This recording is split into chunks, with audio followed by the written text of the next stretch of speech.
Olá, terceiros anos, retornando aí às aulas não presenciais, agora no terceiro bimestre. E hoje nós vamos tratar de um tema que é muito interessante, porque ele vai marcar a história da humanidade, a história do mundo durante toda a segunda metade do século XX, que foi a Guerra Fria. A Guerra Fria foi uma disputa ideológica entre o bloco capitalista, liderado pelos Estados Unidos, e o bloco comunista, liderados pela União Soviética, e se deflagrou após o final da Segunda Guerra Mundial. Bem, a gente tem que tratar aí de algumas características gerais da Guerra Fria. A primeira delas é a bipolaridade global, ou seja, duas potências mundiais passam a controlar a economia mundo. Que potências mundiais são essas? Os Estados Unidos, do lado capitalista, e a União Soviética, a União das Repúblicas Socialistas Soviéticas, pelo lado do bloco socialista. Ela vai ser também marcada por uma corrida armamentista, né, no campo da disputa pela tecnologia bélica, principalmente na produção de bombas nucleares, e pela corrida espacial. O terceiro, o equilíbrio conseguido entre essas duas superpotências através do terror, através da provocação do terror sobre a população em função da iminência de uma possível guerra nuclear. O conflito ideológico, né, cada bloco querendo mostrar para o mundo que o seu sistema político, econômico e social era melhor, o capitalismo usando principalmente o cinema de Hollywood, e o bloco socialista tentando propagar para o mundo que o seu regime político ele proporcionava a igualdade social. E por último, o conflito bélico em diversas regiões do mundo, como por exemplo no Vietnã, na Coreia, no processo de independência da África, do continente africano. Portanto, vai ser um período muito tenso, mas ao mesmo tempo a paz vai ser garantida pela diplomacia, porque nenhum dos dois blocos queria usar armamento bélico, armamento nuclear, ou qualquer outro tipo de armamento de destruição em massa, porque isso poderia significar o surgimento de uma possível guerra nuclear. Bem, para a gente entender a Guerra Fria, é preciso voltar na Segunda Guerra Mundial, onde os limites demarcatórios, as linhas de demarcação do que seria o território soviético e do que seria o território capitalista foram definidas. A primeira conferência que acontece para definir isso foi a Conferência de Teherã, em 1943, 2 anos antes de terminar a Segunda Guerra Mundial. Os países aliados, com a entrada da União Soviética e dos Estados Unidos na Segunda Guerra Mundial, já sabiam que ganhariam a guerra, porque quando a União Soviética entra na guerra, ela abre um segundo flanco de guerra, que é o flanco oriental. O Exército Vermelho, após a Batalha de Stalingrado, ele vinha vencendo o exército alemão, o exército nazista em diversas e desocupando, libertando diversos países ali do leste europeu do jugo dos nazistas. E na Conferência de Teherã, Stalin diz: olha, esses territórios que eu desocupei após a Segunda Guerra Mundial serão incorporados à União Soviética. É claro que os países aliados eles aceitam, mas aceitam com um certo receio, porque a União Soviética estava ganhando poder. O segundo tratado, que vai acontecer em fevereiro de 1945, aí já próximo ao fim da Segunda Guerra Mundial, vai ser a Conferência de Yalta, onde Roosevelt, Churchill e Stalin concordam com a influência soviética na Europa Oriental, né, e decidem sobre a ocupação da Alemanha com a participação da França, ou seja, a Alemanha, eles sabiam que ela seria ocupada, né, e são os soviéticos que chegam primeiro em Berlim, e ela deveria ser partilhada entre as potências aliadas que ajudaram a vencer a Alemanha nazista, ajudaram a vencer Hitler. E ficou-se definido que a Alemanha seria dividida em zonas de ocupação, uma zona de ocupação soviética, a maior de todas, uma zona de ocupação inglesa, uma zona de ocupação estadunidense e uma zona de ocupação francesa também, né? Então ali é definido como é que ficaria a Alemanha no Tratado de Yalta. E na Conferência de Potsdam, isso ainda já após a derrota da Alemanha, mas a guerra ainda continuava com o Japão, na Conferência de Potsdam, eles definem como é que Berlim seria partilhada, também entre essas potências, uma zona de ocupação soviética, uma zona de ocupação francesa, inglesa e estadunidense, né? E por último a gente tem a Conferência de São Francisco, que vai definir a criação da ONU, né, com a participação dos Estados Unidos, da União Soviética, da China, da França e da Grã-Bretanha. Ok? Passando aqui, a gente tem aí a imagem dos 3 grandes líderes mundiais, Winston Churchill, Franklin Delano Roosevelt, presidente dos Estados Unidos. Ele tinha poliomielite, tinha um problema na perna, era paralítico. E Joseph Stalin, chefe supremo da União Soviética, né, secretário-geral do Partido Comunista da União Soviética e o chefe de Estado e chefe de governo daquele país. Bem, a Guerra Fria ela vai ser marcada por alguns eventos que vão acontecendo logo no início da pacificação global após a Segunda Guerra Mundial. Os Estados Unidos, eles percebem que a Europa precisa de uma ajuda econômica para poder se reerguer e garantir assim a paz, porque se a Europa ficasse destruída, a possibilidade de insatisfação popular, gerar uma revolução seria iminente. Então eles adotam um plano de ajuda bilionária, hoje seria trilionária, para reerguer os países da Europa, mas a parte europeia que estava sob controle da União Soviética não aceita e cria o Comecon para ajudar os países que estão sob sua orientação.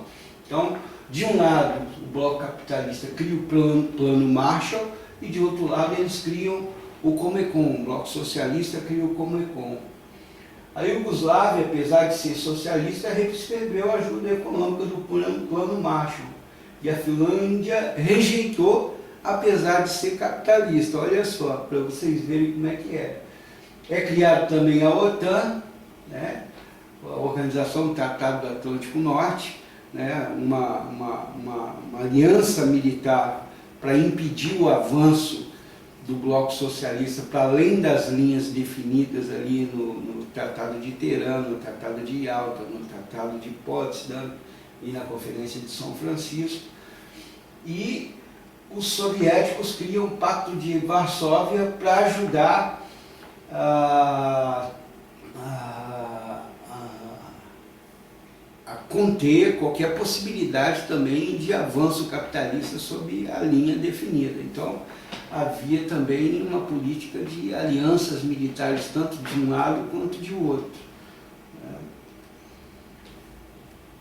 A rota dos mísseis intercontinentais e dos mísseis do Oriente Médio de alcance sobre a Europa tinha uma função durante a Guerra Fria também, né? Ela contava com o fato de que o temor disseminado entre os países da região central onde se daria um eventual ataque, contribuir para que a pressão política impedisse a guerra dos dois lados. Vejam bem, então, para garantir a paz mundial, tanto um lado quanto o outro adotavam uma política do terror, né? Ora um ameaçando o outro, ora outro ameaçando o seu país inimigo, a União Soviética ameaçando os Estados Unidos ameaçando a União Soviética. Não é à toa, por exemplo, que em 1962, após a Revolução Cubana, a União Soviética vai instalar uma série de bases militares com mísseis nucleares apontados para diversas cidades dos Estados Unidos, e isso vai gerar um pânico mundial, porque satélites e aviões vão tirar fotografias dessas bases militares, e quase que uma guerra mundial em proporções nucleares ela é deflagrada. Ela só não é deflagrada por conta da intervenção da ONU e por conta da diplomacia de ambos os países envolvidos, né? A União Soviética de Khrushchev, Stalin já havia morrido, e os Estados Unidos tentando resolver ali, o presidente John Kennedy tentando resolver ali pacificamente aquele problema, e por fim a União Soviética retira os mísseis de Cuba e tudo volta ao normal, né? Os planos e instituições norte-americanas, né? A ideia de superpotência mundial surge, o anticomunismo ele é muito disseminado nos Estados Unidos, está presente na sociedade até hoje, como se o comunista ele fosse comedor de criancinha, o comunista fosse alguma pessoa má, alguma pessoa ditatorial, alguma pessoa associada inclusive a figuras que são aberrações que surgiram no mundo, né? E aí você tem a doutrina Truman, né, de caráter universalista, que combatia o avanço do socialismo em qualquer parte do mundo, né? E a ideia de que o mundo deveria estar livre do socialismo, livre do comunismo, né? Você tem uma pressão dos países não desenvolvidos por investimento, né? Você tem as leis de segurança nacional, você tem os departamentos de defesa como a CIA, o Conselho de Segurança Nacional, a criação da NSA, tudo isso fazia parte de uma política norte-americana de contenção do avanço do comunismo, né? Com serviços de espionagem, tanto de um lado quanto do outro, né? Enquanto os Estados Unidos criam a CIA, por exemplo, a União Soviética vai criar a KGB, que depois vai vir a se chamar NKVD, onde cada país procurava espionar, principalmente no campo da tecnologia, o que um país estava fazendo com o outro. A doutrina Truman, em 1947, tem a política de contenção do socialismo, e ali é criado o Plano Marshall, a OTAN. Você tem o macartismo nos anos 50, e isso vai influenciar muito o Brasil, porque a ditadura militar ela acontece em 64 justamente por conta do macartismo, né? Os Estados Unidos vão pressionar o Brasil para derrubar o João Goulart e a ditadura militar é instaurada, né? Você tem a guerra na Coreia nos anos 50, você tem o cordão sanitário nos anos 60, onde essa ideia de criar-se um cordão de proteção ao avanço do socialismo, ele é criado na década de 60, né? E do lado da União Soviética, você tem uma política de rejeição da ajuda dos Estados Unidos para a Alemanha Oriental. Você tem a militarização das fronteiras dentro de Berlim, principalmente. Você tem um recrudescimento da política de ocupação de espaço na Europa Oriental, ou seja, aquilo que já havia sido definido no pós-guerra não foi alterado, pelo menos por parte da União Soviética, durante a Guerra Fria. E o desenvolvimento nuclear, né? Os Estados Unidos lançam a bomba nuclear, sua primeira bomba nuclear em 1945, aliás, a única bomba nuclear lançada até hoje no mundo em algum lugar, mas rapidamente a União Soviética também desenvolve sua bomba nuclear através do roubo tecnológico promovido pelo serviço de espionagem, pela NKVD ou a KGB, né? O efeito militar de 6 milhões de homens, né? A União Soviética possuindo um exército extremamente poderoso, né? Você vai ter o Cominform, né? Um comitê internacional de informação que vai promover ajuda aos países que queriam fazer revolução socialista. Você vai ter uma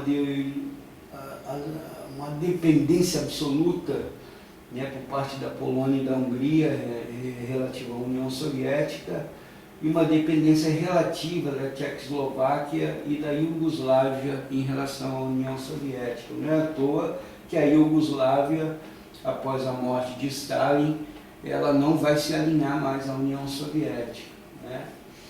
Em 1948 acontece o bloqueio de Berlim, em 1949 é criada a República Democrática da Alemanha, a Alemanha ou Alemanha Oriental, né?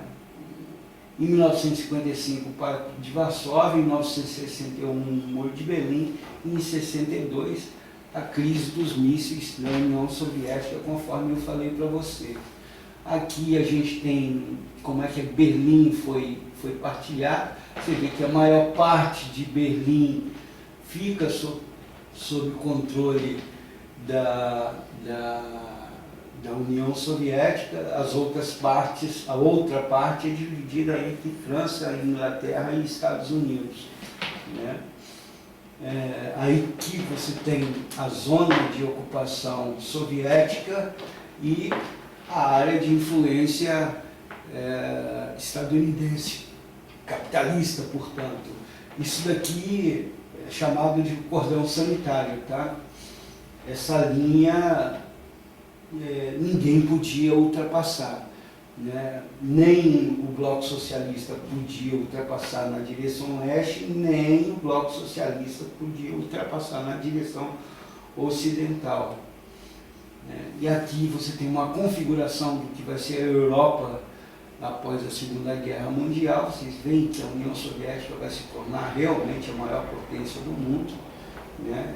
Junto com os Estados Unidos, né? E daí a ideia de bipolaridade mundial. O primeiro conflito de proporções gigantescas em que vai haver intervenção tanto dos Estados Unidos quanto da União Soviética vai ser a Guerra da Coreia, que vai culminar na divisão da Coreia entre Coreia do Norte e Coreia do Sul, os Estados Unidos apoiando a Coreia do Sul e a União Soviética apoiando a Coreia do Norte com armamento. É importante lembrar que os Estados Unidos enviam soldados para apoiarem a Coreia do Sul, e a União Soviética não envia soldados, ela envia armamentos e aviões, né? E aí você tem o Muro de Berlim, né? Aqui ele sendo construído e aqui ele sendo derrubado em 1989. Né? Uma guerra fria com momentos quentes, essa que é verdade, né? Você tem a Guerra do Vietnã, por exemplo, um massacre da população vietnamita, embora o Vietnã tenha ganhado essa guerra, muitas vidas vietnamitas foram perdidas. Os Estados Unidos investiram pesado nessa região, né, enviando milhares e milhares de jovens soldados para combaterem no Vietnã, nas selvas vietnamitas, que eram desconhecidas por exército norte-americano. Os vietnamitas resistiram bravamente, embora tendo muitas baixas, eles conseguiram vencer a guerra, né, e alguns países não se alinharam nem à União Soviética nem aos Estados Unidos, como por exemplo o Brasil, a Índia, a Indonésia, né, o terceiro mundo de maneira geral, não se alinha nem a um país nem a outro, embora mantenha um sistema capitalista de governo. Ajuda aos africanos, né, em 62 a crise dos mísseis, conforme eu falei para vocês. As ditaduras na América Latina vão sofrer influência direta dessa Guerra Fria, na medida em que o macartismo determinava que qualquer país que sofresse um perigo iminente de uma revolução socialista ou de uma aproximação com a União Soviética deveriam sofrer intervenções militares. É o caso do Brasil, vai acontecer em 64 e 65, a Argentina entre 66 e 83, a Bolívia em 1971, Chile em 1973, quando o Salvador Allende sofre um golpe do general Pinochet e ele é morto, inclusive, no Palácio de Governo chileno. No Uruguai, no Paraguai, ou seja, na América Latina, na América do Sul toda, você vai ter uma política intervencionista dos Estados Unidos durante aí aquilo que a gente chama de Guerra Fria. O que a gente pode perceber é que a Guerra Fria ela foi uma guerra que não acontece diretamente, mas acontece indiretamente entre essas duas potências, né? Ambos os lados se desgastam muito, mas principalmente a União Soviética, que vai gastar muito recurso com a corrida armamentista, em especial com a corrida espacial, né? E vão esquecer de desenvolver a indústria de bens de consumo, vão entrar em crise na década de 80, e finalmente, ali no início da década de 90, eles sofrem um golpe de Estado e antes que alguma coisa acontecesse, o Mikhail Gorbachev renuncia ao cargo de secretário-geral do Partido Comunista da União Soviética e Boris Yeltsin dá um golpe e toma o poder. E aí a União Soviética tem um fim e é criada a Comunidade dos Estados Independentes. Logo, esses diversos países que pertenciam à União Soviética vão declarar sua independência. Então, o fim da Guerra Fria ele vai acontecer em 1991, com o fim da União Soviética. Tá ok, pessoal? Um abraço, na próxima aula a gente volta e até mais.